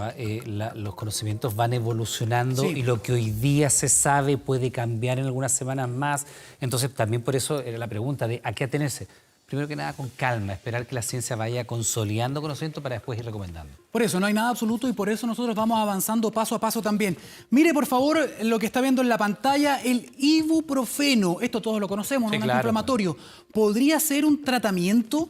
Esta es una enfermedad que también produce inflamación. Muy importante la inflamación en este proceso de enfermedad. Ahora, hasta el momento ha habido mucha polémica, mucha controversia con el tema del ibuprofeno también. Hace un par de meses también salieron publicaciones diciendo que esto podía generar un cuadro más grave incluso. Era recomendable no consumirlo. Bien, eso solamente es anecdótico. Hasta el momento he hablado con muchos especialistas, hay muchas publicaciones que dicen que no habría problemas con su consumo, pero siguen prefiriendo decir que es mejor el paracetamol porque este también tiene efectos secundarios, el ibuprofeno. Pero ¿el paracetamol no? Pero menos que el ibuprofeno. Perfecto. Ya. Entonces, lo que están diciendo ahora estos científicos de King's College de Londres es que este fármaco podría también ayudar a un tratamiento en pacientes que están desarrollando la enfermedad, pero en un momento temprano. Podría evitar quizás que los cuadros se agraven, ¿no? ¿Qué es lo que están diciendo y cuál es la teoría detrás de esto? Mire. En realidad todavía no se conoce muy bien cuáles son las cualidades y propiedades farmacológicas que hacen de los antiinflamatorios benéficos o no en el COVID. En este caso en particular se está empleando una formulación lipídica que todavía no se consigue en Chile y que se utiliza específicamente para el tratamiento de la artritis. Sin embargo, este estudio todavía está en desarrollo, no existen resultados al respecto y por lo tanto es muy aventurado poder decir si tiene una utilidad o no. Bien, para ir cerrando, solamente decir una cosa, este no es el mismo ibuprofeno que tú o yo podemos encontrar en la farmacia. No. Es una formulación especial que se usa para este estudio, eso es muy importante de decir. Vamos a tener que esperar mayores datos, un estudio más robusto para saber si efectivamente podría sumarse para evitar complicaciones respiratorias agudas a raíz de COVID-19. Iván Núñez. Es lo que hasta ahora se sabe del COVID-19. Daniel, muchas gracias. Buenas noches. Buenas noches. Vamos ahora a otras informaciones internacionales. La Fiscalía de Alemania dijo que suponía que la niña Madeleine McCann está muerta. Esto luego que ayer se conociera que un delincuente sexual que está actualmente cumpliendo una condena en una cárcel germana, figura como nuevo sospechoso en este caso. En 2007, usted recordará, Maddie desapareció desde un hotel de Portugal cuando vacacionaba junto a sus padres y desde entonces nada se sabe de ella. La historia de la pequeña nacida en Inglaterra ha tenido varios capítulos y episodios que dieron la vuelta al mundo. Es que muchos se preguntan cómo es que una niña de 3 años desaparece de su propia cama mientras duerme. Los hechos ocurrieron en mayo de 2007 en un sector turístico de Portugal. Los padres de Madeleine la dejaron a ella y sus hermanos en la casa que alquilaban para pasar sus vacaciones en el balneario de Praia da Luz. Salieron a cenar con unos amigos y cuando regresaron a ver cómo estaban los pequeños, se dieron cuenta de que la niña había desaparecido. La policía portuguesa incluso llegó a creer que Madeleine había fallecido en un accidente en el departamento y que sus padres estaban encubriendo todo. Fue así como ambos fueron declarados sospechosos. Televisión Nacional de Chile. En una entrevista exclusiva para la televisión chilena, Informe Especial conversó con Kate y Gary McCann en agosto del año 2007.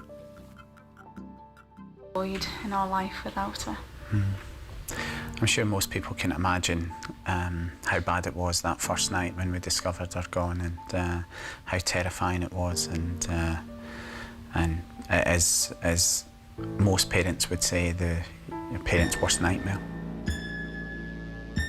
Casi 13 años después, nuevos antecedentes arrojan una luz de esperanza que podría aclarar lo sucedido. La Fiscalía germana se encuentra investigando a un sospechoso. Se trata de Christian Bregner, quien cumple una condena en el norte de Alemania por un delito no especificado. La policía germana reveló que este hombre tiene un amplio historial delictivo: robos, tráfico de drogas, delitos sexuales y agresiones. Deutschen Staatsangehörigen La fiscalía está investigando a un ciudadano alemán de 43 años bajo sospecha de asesinato, de lo cual puede entenderse que, suponemos, la niña está muerta.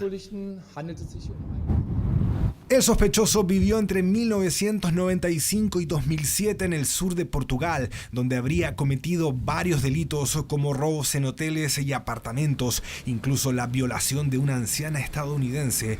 Justo tras la desaparición de Madeleine McCann, Bregner retornó a Alemania, pero hace 2 años habría confesado a un amigo que él sabía todo lo ocurrido con la pequeña. Los padres de la niña son realistas, simplemente quieren saber qué le sucedió a su hija. Ese siempre ha sido el caso.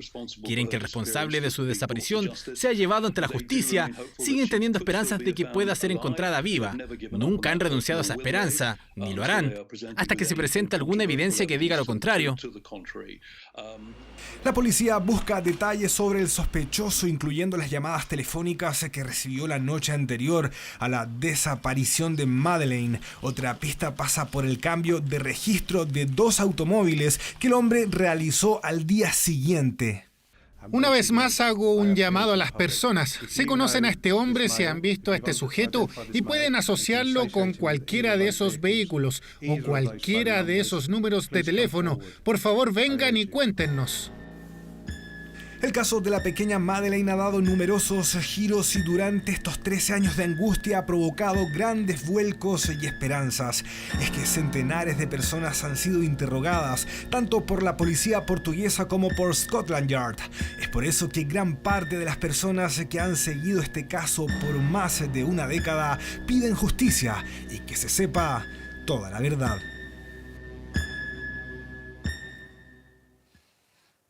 Aprovechamos de recordarle que a partir de las 22 horas Televisión Nacional de Chile está autorizada para transmitir programas para mayores de 18 años. Revisamos otras informaciones.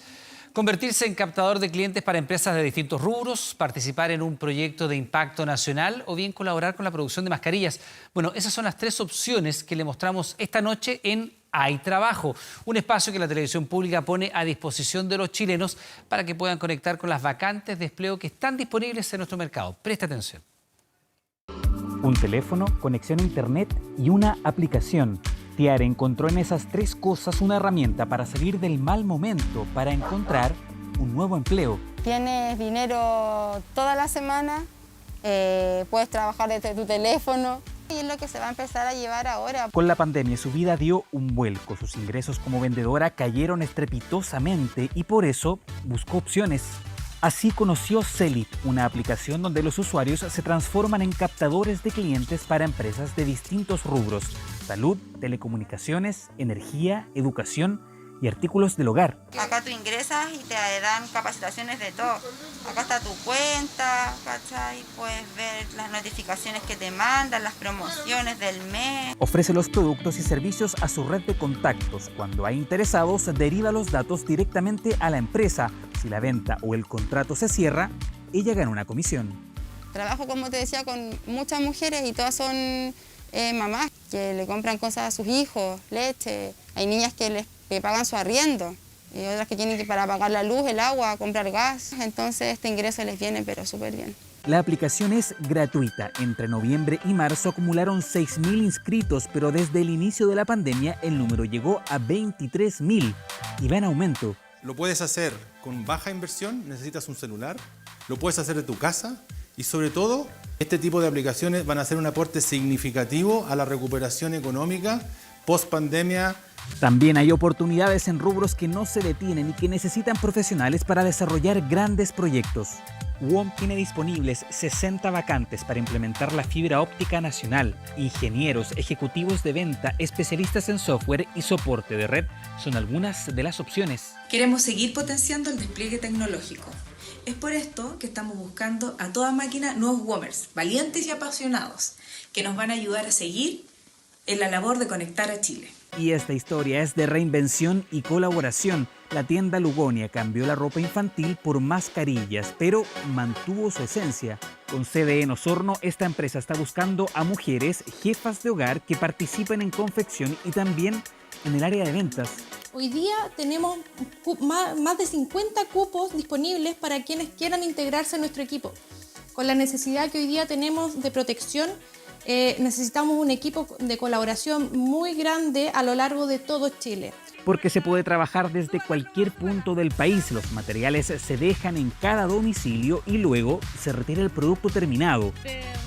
Lilian es una de ellas, trabaja desde su casa, tenía un negocio de disfraces que quebró y ahora intenta ponerse de pie con este nuevo emprendimiento. Tomando en cuenta que uno tiene que reinventarse, estamos tratando de surgir con el tema de las mascarillas. Y agradecida de la oportunidad. Y esa oportunidad es la que esperan cientos de miles de chilenos, una alternativa que les permita a ellos también poder decir que hay trabajo. Hoy la Dirección del Trabajo comienza la fiscalización correspondiente. Nosotros como sindicato hicimos una denuncia en determinado momento. La Dirección del Trabajo notificó a Blanco y Negro y al plantel de Colo-Colo del quiebre de la mesa negociadora. ¿Cómo le va? ¿Cómo está? Buenas noches. Lo que viene ahora es la fiscalización por parte del ente gubernamental a la concesionaria.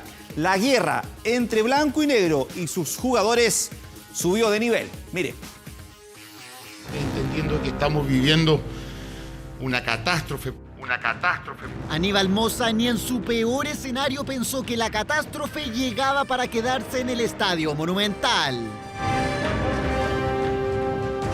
La Dirección del Trabajo, que intentó mediar en la pugna monetaria que tiene fisurado a Colo-Colo, informó que las tratativas no van más. Hoy la Dirección del Trabajo comienza con esa fiscalización, esperemos que llegue a un buen término. Definitivamente limpio no queda nada, solo una mancha que enloda a Colo-Colo y de la que parece estar lejos de sacudirse la institución al medio de dos bloques internos que ya se han dicho de todo. Y viene gente que recién lleva 6 meses y se apodera del club, creo que es complicado. Yo pienso que los jugadores le han dado la espalda a su institución. Y eso a mí me tiene muy triste. Con el término de la mediación se abre otro capítulo en esta larga historia, el cual lleva por nombre el periodo de fiscalización. El servicio levanta un acta de las propuestas señaladas por las partes, declarando frustrada la actuación administrativa.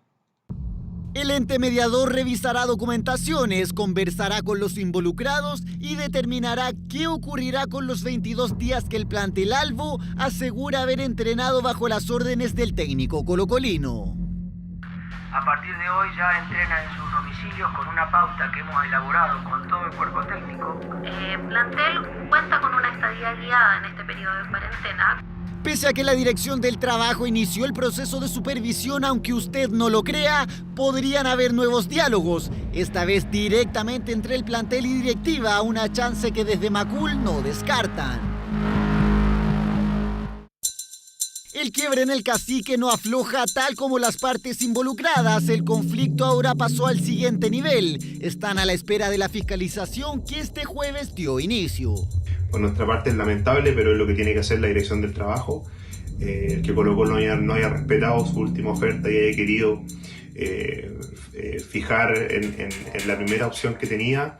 De esta forma se comienza a escribir otro capítulo en el quiebre colocolino. Investigación de por medio, bandos cada vez más lejanos y peleados. La problemática salarial alba tiene para rato.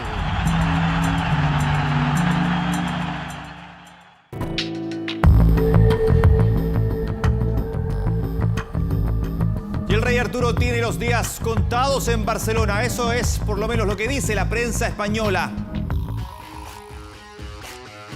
Este señor, ahí lo ve, a mi derecha, sería a fin de mes. Todo en medio de la crisis económica que atraviesa el club catalán por el coronavirus. La dirigencia nuevamente le pidió rebaja salarial a su plantel plagado de estrellas. En Europa es época de negociaciones, de traspasos, pero claro, todo a menor escala producto del COVID-19. Arturo Vidal no está fuera de esto. En las últimas semanas ha aparecido en diversas publicaciones y ahora es el diario Marca quien se anticipa con que el Rey tendrá nuevo equipo antes de fin de mes y además dice: en el club están decididos a buscarle una salida cuanto antes para intentar sacar algo de dinero por su venta. Al Rey le queda un año de contrato, por eso la dirigencia culé tiene en carpeta una venta ahora, pensando que el próximo año será un agente libre. La intención del chileno por el momento es quedarse en Barcelona y aspirar a ganar la Champions League y la Liga. Todos tenemos claro que van a ser muy difíciles, estamos muy cerca con el Real Madrid, así que no tenemos que confiarnos, solo pensar en ganar. El deseo de Barcelona de una venta de Vidal se refuerza en que necesitan hacer caja para comprar y también alivianar una crisis económica que es noticia en España. El Barça, pretendiendo fichajes millonarios y de nuevo pidiendo a los jugadores que se rebajen el sueldo. La directiva nuevamente le pidió al plantel que se bajen su sueldo. Y es época de apretarse todos el cinturón. El plantel aún no responde y se ve sorprendido ante la idea de fichar a Lautaro Martínez, por ejemplo, por 111 millones de euros. Veremos a ver qué ocurre y cómo acaba esto, pero a lo mejor es un año para tirar de la cantera. Griezmann, Dembélé y Coutinho les costó a Barcelona casi 500 millones de euros. Esta pandemia dejó al descubierto una mala gestión que el plantel la tiene clara. Y no alardear tanto de fichar cuando no hay un duro en la caja. En medio de este ambiente enrarecido, Arturo Vidal sigue entrenando y decidiendo cuál será su futuro inmediato en su carrera. Veremos qué pasa de aquí al 31. Ya están regresando algunos deportes y ya es oficial, la NBA regresa también, pero nada menos que en Disney a partir del 31 de julio.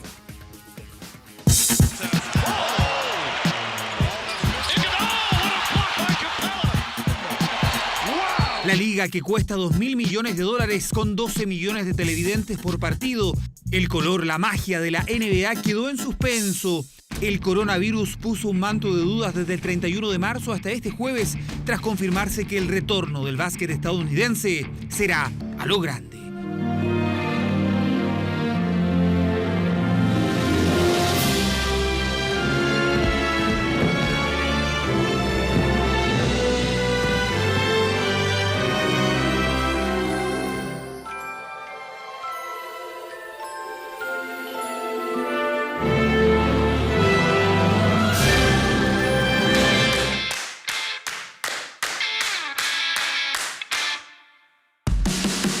Una mezcla explosiva, la NBA confirmó su plan retorno, que será nada menos que en Disney World Orlando, la casa de Mickey Mouse. El 31 de julio sería la fecha de reanudación y el 12 de octubre la final. La Junta de Administradores de la NBA aprobó el plan de jugar en Disney World. El formato será con 22 equipos hasta el final de la temporada. 8 equipos, entre ellos los Golden State Warriors, Cleveland Cavaliers y los Chicago Bulls, no serán parte del retorno por sus nulas opciones de acceder a los playoffs. El resto sí estará en el centro de diversiones más grande del mundo. Entre sus 100 kilómetros cuadrados y decenas de parques temáticos está el ESPN Worldwide of Sport, con 8 canchas deportivas, 5 hoteles que recibirán a las grandes estrellas de la NBA, que no tendrán mayores restricciones. Podrán ir a los campos de golf y cenar en otros parques cercanos. Disney asegura la máxima seguridad. Su centro deportivo es prácticamente una burbuja para los jugadores de básquetbol y el resto de las comitivas. Una fórmula perfecta, una combinación ganadora. La NBA vuelve a lo grande y nada menos que la tierra de la magia de los sueños.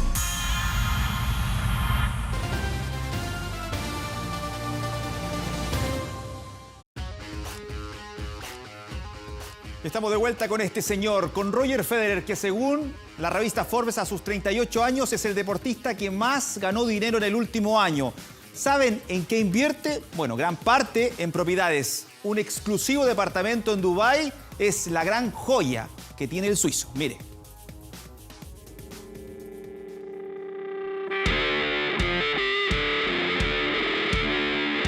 La perfección suiza, el gran Roger, su majestad, todos apodos para el que es considerado por muchos como el mejor tenista de todos los tiempos. Su talento, fama, admiración y los 103 títulos ganados a lo largo de su carrera le permiten a Roger Federer ser uno de los deportistas que más dinero gana en el mundo. Según la prensa europea, posee una gran cantidad de lujosas propiedades, pero hay una que acapara todas las miradas. Se trata de este exclusivo departamento en Dubái evaluado en 14,5 millones de dólares, más de 11.000 millones de pesos chilenos. Aquí el gran Roger escapa del frío invierno suizo, permaneciendo durante esos meses rodeado de estos lujos. El penthouse presidencial se ubica en Louvre, la más ostentosa torre de la excéntrica y millonaria ciudad, más de 500 metros cuadrados, 5 enormes habitaciones con baño privado, un sistema de casa inteligente que incluye iluminación, temperatura y controles multimedia que se pueden modificar desde cada habitación. Roger además tiene esta impresionante vista al mar y si quiere, solo presionando un botón, podrá pedir un jet privado o un helicóptero que lo estará esperando en la azotea. A veces es bueno ser paciente y confiar en el proceso. Darse el tiempo probablemente es el secreto. Fórmula que lo ha llevado a conquistar 20 Grand Slam y a ser el deportista que más dinero ha ganado en el último año, superando a Lionel Messi y también a Cristiano Ronaldo. No hay dudas que a pesar de estar a 2 meses de cumplir 39 años, Roger Federer sigue siendo igual de talentoso, influyente y millonario.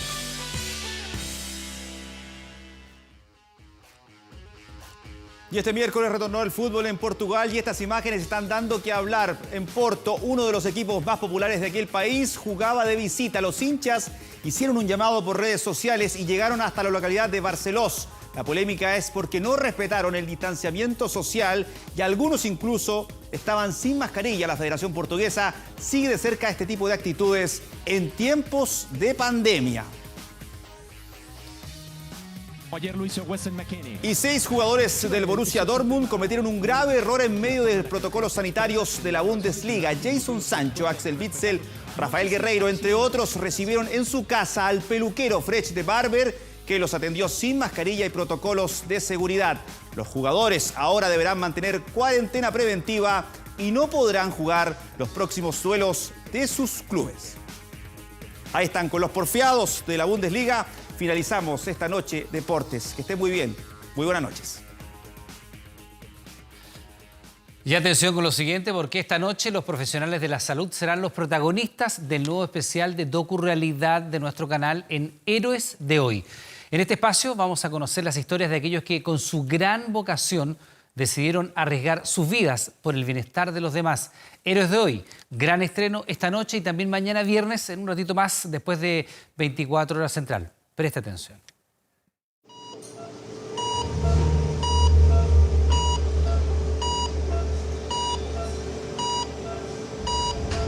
Todos los pacientes acá están con ventilación mecánica. ¿Cómo estás respirando? ¿Bien? ¡Vamos, ¡Ay, sí! Es una enfermedad desconocida. Todos tenemos miedo. Durante estos 22 años nunca me había tocado vivir algo así. pH 4 UTI, sospecha. Realmente trabajar en estas condiciones 24 horas seguidas es un gran sacrificio. Hola hija, ¿me has echado de menos? Sí, mucho. Te amo. La mamá está haciendo una buena labor acá. Nada más que decir. Yo sé que a lo mejor van a ser meses que vamos a estar así, pero prefiero estar así a que alguno de mis hijos me dé positivo. Yo tengo un año para cumplir los 60, pero yo no me veo haciendo otra cosa que estando aquí. Esta es mi casa y este es mi ambiente y aquí es donde yo quiero seguir trabajando.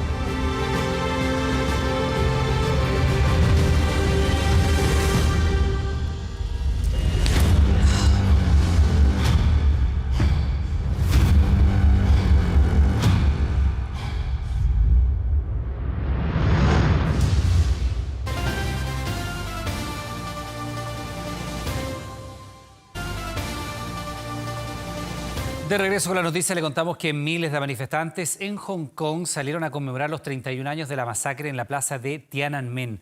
Esto en medio de la polémica por las leyes que buscan limitar la libertad de expresión y restaurar el control de China sobre la isla. Y pese a las prohibiciones sanitarias a causa de la pandemia, ocurrió la manifestación. Entre ambas escenas han pasado exactamente 31 años. Ya no son las calles de Beijing, sino las de Hong Kong, en las que se pide el fin del nepotismo y se exige democracia al régimen chino. La gente de Hong Kong nos ayudó tremendamente hace 31 años en la plaza de Tiananmen después de la masacre. Les debo mi vida. Si pudiera estar en Hong Kong, lo haría en la primera línea, recibiendo los golpes de la policía. Lo que están haciendo ellos ahora es mover el campo de batalla de las calles de Beijing a sus propias calles. Para los disidentes que sobrevivieron a la masacre, la pandemia es solo una buena excusa de las autoridades de Hong Kong y de China para evitar la conmemoración de esta fecha, pero destacan que los manifestantes de Hong Kong, al igual que ellos, no le temen a la represión. Mientras esto sucedía en Hong Kong, en Beijing, la emblemática plaza permanecía tranquila y custodiada, sin ningún rastro del recuerdo de los 10.000 manifestantes que murieron tiroteados o aplastados por los tanques del régimen chino.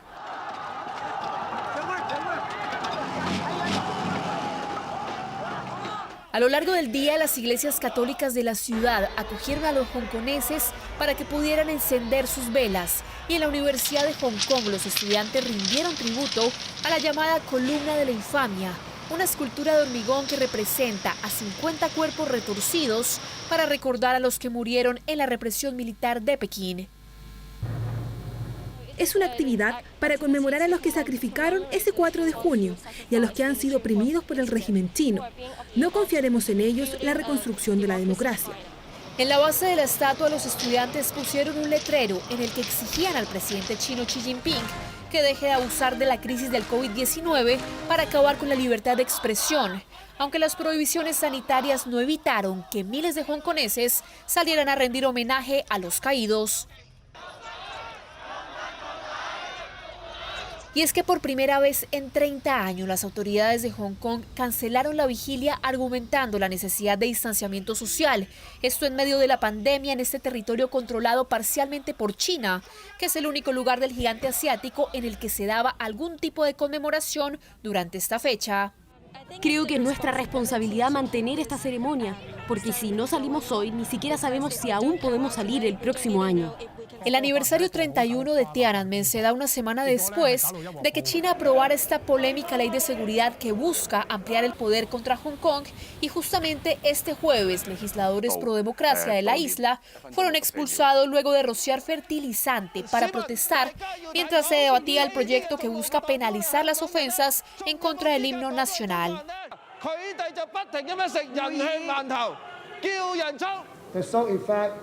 El único objetivo es hacer que todos sepan que este Consejo Legislativo controlado por Beijing apesta demasiado y que ya no podemos padecerlo más. Queremos un nuevo Hong Kong democrático.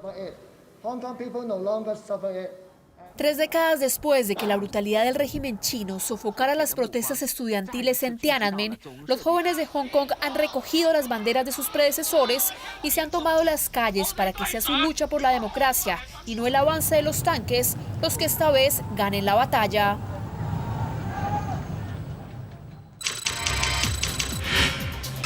...24horas.cl.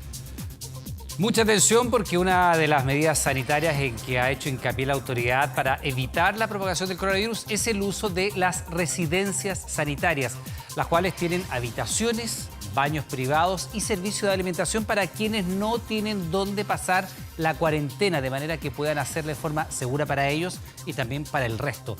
En nuestro portal de noticias, 24horas.cl, usted puede encontrar un listado completo, región por región, de las 136 residencias que existen en el país. Con esta información estamos terminando las noticias. Le damos las gracias por informarse junto a nosotros y lo queremos dejar invitado a que revise lo que pasó un día como hoy, 4 de junio, y por supuesto el estreno de Héroes de Hoy. No se lo pierda ahora. Que tenga buenas noches. Muchas gracias.